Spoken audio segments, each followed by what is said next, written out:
Lagi nyo na lang ako binibigyan ng problema. Bago hindi nyo naman ako binibigyan ng dilihensya. Bakit ga? Ano ganun yung pinaggagawa? Boss, pasensya na, wala kang madaling siya eh. Araw-araw na kami nalabas eh. Huwag niyong gawing dahilan! Gumawa kayo ng paraan! Magtrabaho kayo! Sige, boss. Panigurado mamaya, may dilensya kami. Bibigay namin sa inyo. Naku kuya, wala ka man ditong katao-tao eh. Huwag pa na tayo makakadalhin siya. Mapatay na naman tayo dito kay boss. Bakit mo ka nakikita ko? Kaya mo kang kunin yung cellphone na yun. Kakausapin ko, kunin mo. Okay.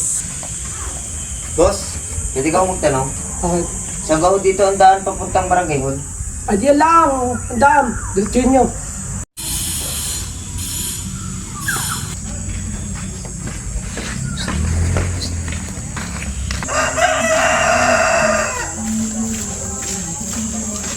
Boss, may nadalhin siya namin boss. Siguro, tutuwa ka. Mahain yung cellphone to.